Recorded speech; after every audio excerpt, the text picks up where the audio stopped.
당신의 마음을 토닥토닥 토킹 덕트스 토닥입니다.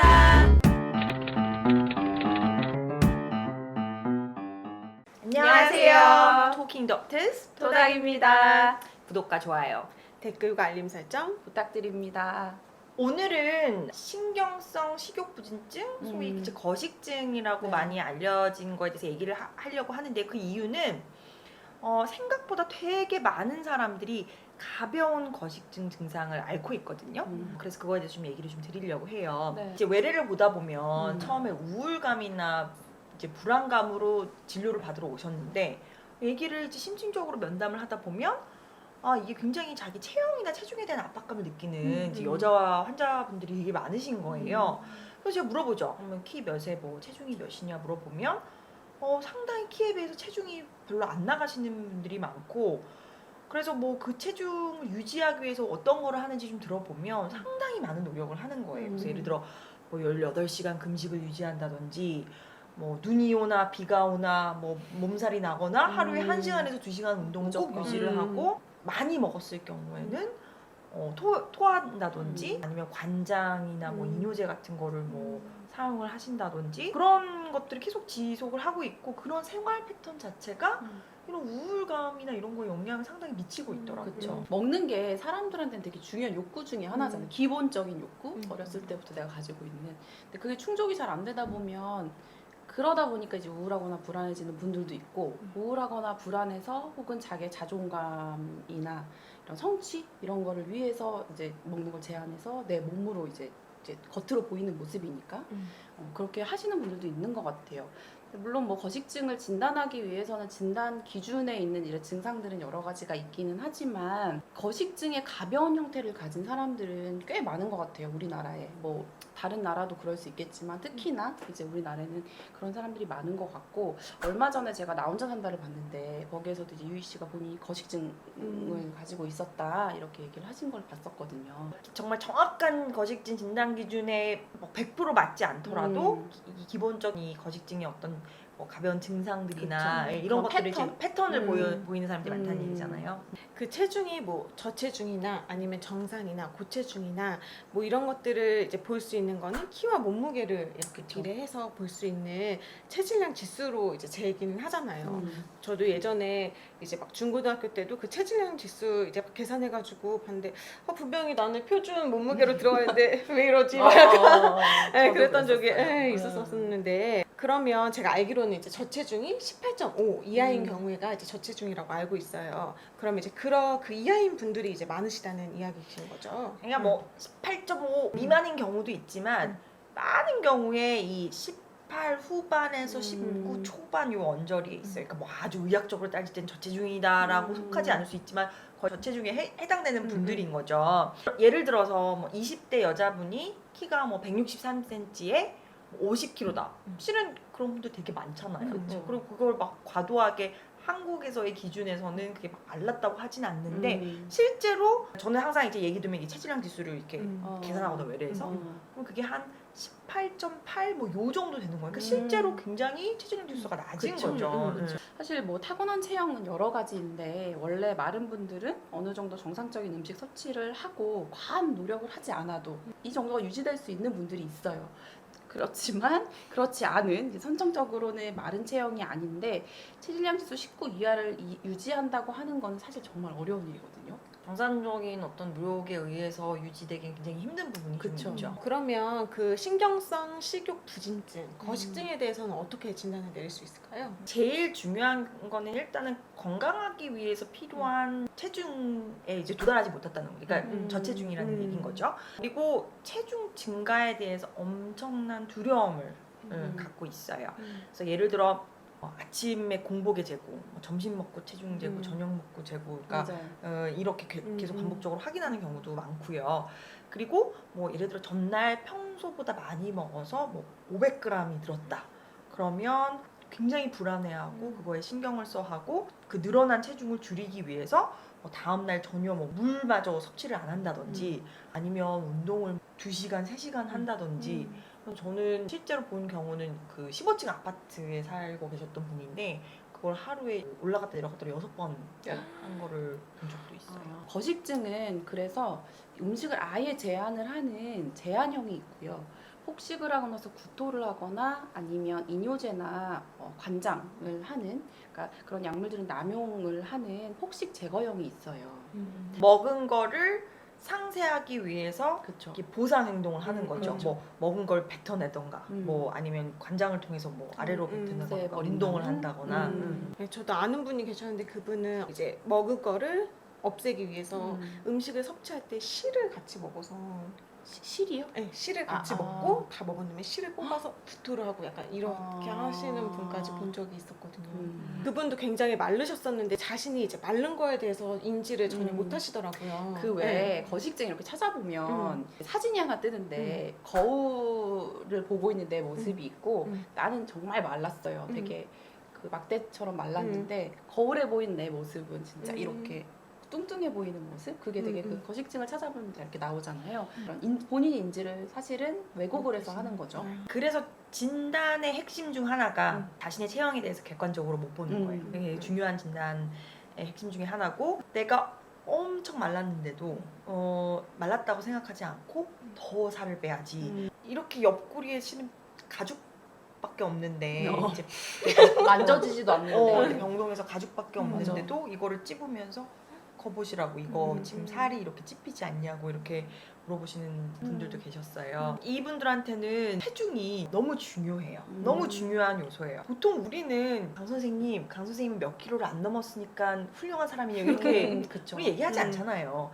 근데 이 거식증이 있는 분들은 거식증 증상이 있으면 이 체중이라는 게 내가 좋은 사람, 훌륭한 사람, 그리고 아닌 사람의 잣대, 삶의 기준인 거죠. 역할을 하는 거예요. 네, 그래서 이제 진단 기준 자체에는 체질량 지수로 이제 경증, 뭐 중등도, 중증 이렇게 나누고 있고 17, 그러니까 체질량 지수 17 이상 정도까지를 경도라고 보통 정의를 하고 있어요.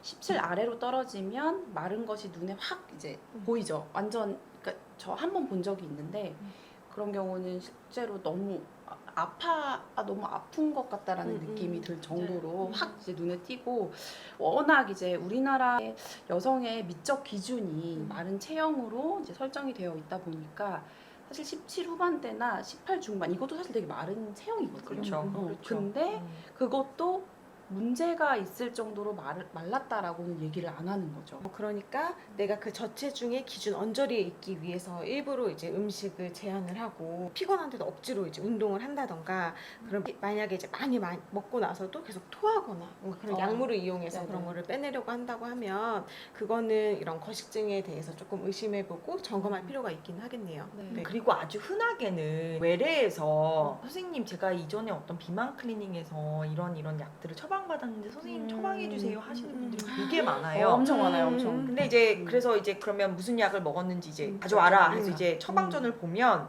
식욕 억제제, 대사를 항진시키는 다이어트 약들 외에도 뭐 이뇨제 2-3가지 이런 걸 섞어서 복용하는 경우가 되게 많아요. 근데 본인은 몰라요. 근데 제 환자분은 제가 어떤 약을 드시냐고 물어봤더니 어떤 약인지 모르고 20알 정도 드신대요, 하루에. 맞아요. 그래서 그렇게 많이 약만 먹어도 배부르시겠다.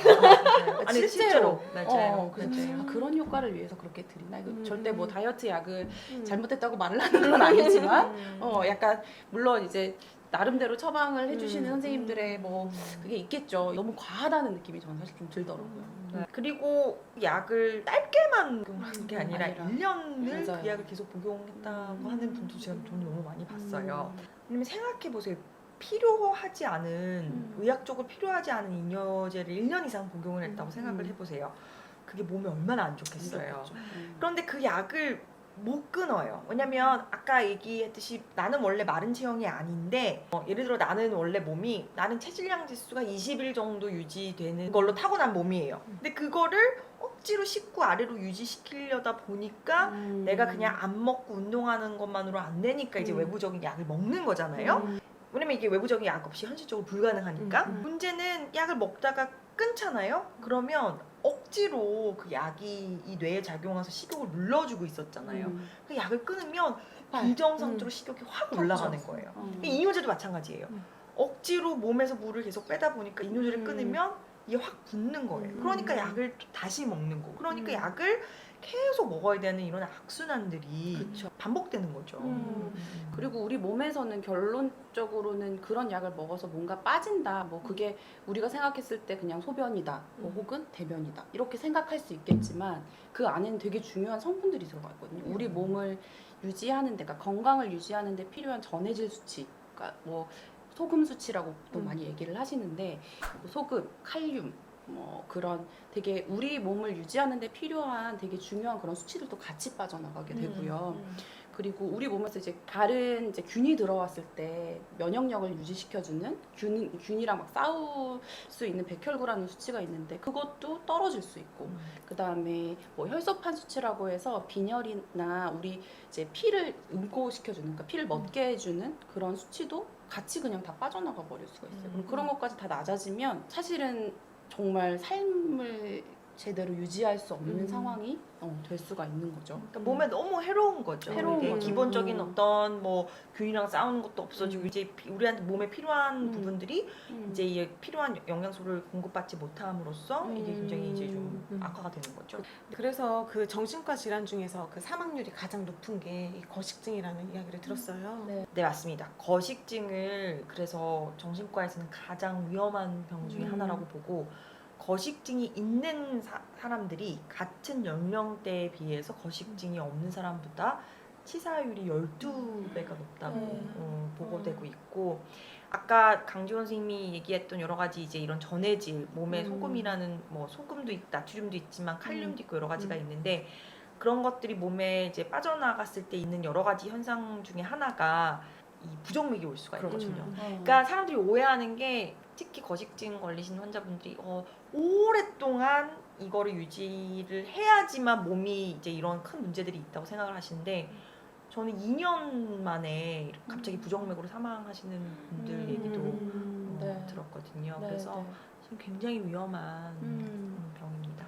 맞아요. 그래서 뭐 사실은 아이들한테서도 섭식장애, 그러니까 식이장애 이런 것들은 많이 있을 수가 있거든요. 그리고 이제 아이들은 특히나 뭐 이제 이런 TV 이런 데서 연예인들을 보고 동경을 하면서 아 나도 저렇게 될 거야. 이렇게 되려면 살을 빼야 돼.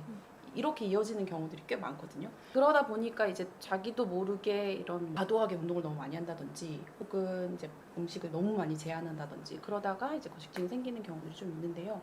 아이들의 경우는 사실은 더 위험할 수 있는 게, 물론 성장기라서 뭐 키가 안 크고 그런 것도 있을 수 있겠지만 월경을 이제 안 하게 되거나 미뤄질 수 있고, 혹은 사춘기 자체가 좀 늦게 그쵸. 오죠. 사춘기도 늦게 올 수 있어요. 그런 부분도 이제 그게 이제 나중에는 이 아이들의 그런 성장하는 거에도 실제로 문제가 될 수 있기 때문에 조심을 해야 되기는 해요. 네, 사실 제 주위에도 이제 다이어트나 어쨌든 여성들은 다이어트를 빼놓을 수 없는 항상 평생 숙제. 네, 그거가 숙제인 거잖아요. 그래서 그것 때문에 또 약물을 복용하거나 또 너무 과하게 다이어트하는 친구들이 또 주위에도 많이 종종 볼 수 있거든요. 네.